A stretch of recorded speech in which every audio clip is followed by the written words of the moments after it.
Hello po mga ka-subscriber, good morning po sa inyong lahat. Nandito naman po tayo sa ating video ngayong umaga na ito. Dito po tayo ngayon sa trabaho po mga ka-subscriber. Mag-upload lang po tayo ng video sa YouTube.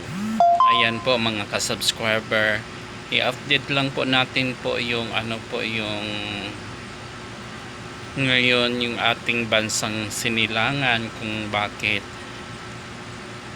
nagkagulo pa rin sila po, pa rin sila sa impeachment ni Sara, samantala nagkagira na po sa ibang bansa. Dapat po yun ang na natin, isipin yung sa susunod or darating, baka naman po na mag na yan, level 3. Dapat naman hindi po, kasi maapektuhan po ang buong bansa, mas lalo dito sa bansang Pilipinas. Ang ating po lang anuhan po yung yung grabe yung natin sa pagdating ng darating ng gira, or talagang dapat manalangin po tayo na hindi mapatuloy po yun yung gira po sa Iran at saka ngayon po yung Iran at saka Amerika na naman po. Grabe yan po mga ka-subscriber. Malalaking na rin, malalaking bansa na po yan ang sa gupa. Hindi pa rin tumitigil, patuloy pa rin po mga ka-subscriber. Kawawa po yung mga Pilipino sa ibang bansa. Dapat po ma-actionan na rin yung pag repatriate dito sa ating bansa kung gusto nila po. Talagang tulungan po natin sila na makauwi na para hindi po sila madamay sa gira. Nagigira na po lahat-lahat. Impeachment ni Sara ang iniintindi po. Tama na po yung payangan sa ating pamahalaan po mga ka-subscriber. Magkaisa na po tayo. Isipin natin kung ano ang gagawin natin sa darating ng panahon o darating na hindi na magsagopa uli. Baka ang tension yun ay talagang mag-civil war na po. Kawawa po tayo mga Pilipino. Mga tao naghirap. Diba? Yung mga taong mahirap na walang kakayahan na bumili ng mga pagkain, maiimbak or po mga ka-subscriber. Kasi kung civil war na ang pag-uusapan yan po, dapat hindi matuloy.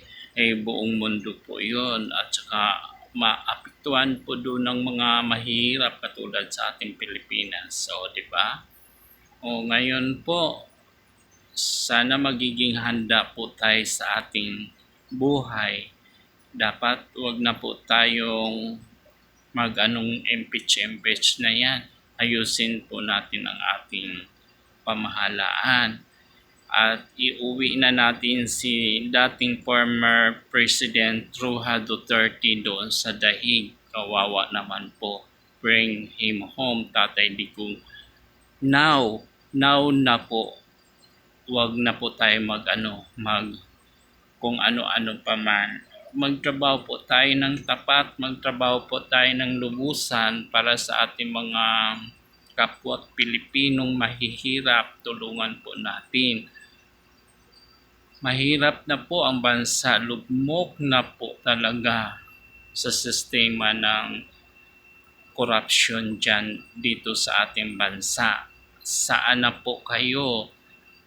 Tigilan na ninyo yan, kakukurap, o gumising na kayo sa tamang landas ng katotohanan man lamang po. Huwag po kayo magturo sa taong inosente. Huwag niyong dungisan ang kanyang dignidad. Bagkus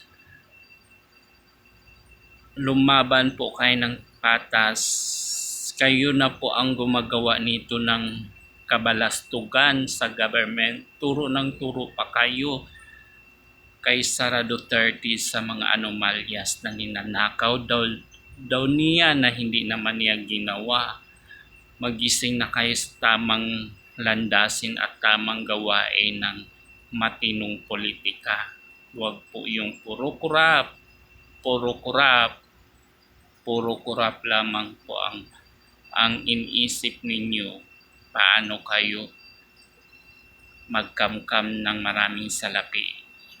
Ayan po, magkaisa po tayo mga kapwa Pilipino, magigira na lang, yun pa ang iniisip, puro mga pagnanakaw sa kaban ng bayan.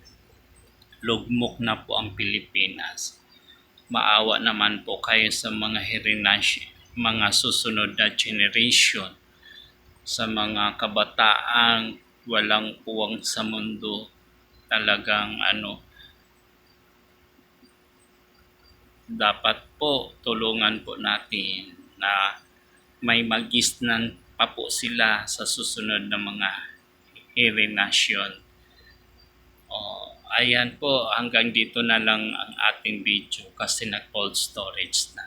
Kailangan na tayo bumili ng bagong cellphone. Bago ang lahat po, mag-subscribe muna kayo sa aking video para po tayo makabili na ng bagong cellphone para hindi na po tayo na mag-cold storage. Hanggang 8 minutes, 9 minutes, 10 minutes na lang po tayo cold storage na kagad. Kaya hindi na po tayo gumagamit ng mga effects, mga yung mga effects na sa YouTube, yung subscriber, ganyan, butong. Kasi talagang na yung nagpo-cold storage. Babay, hanggang dito na lang po ang ating mga kahilingan po. Sana itigil na po yung kira sa ibang bansa. Sana mag-prayer po tayo lahat, magkaisa, huwag puro Duterte, huwag puro impeachment. Tapusin na yun, wakasan na natin yung impeachment.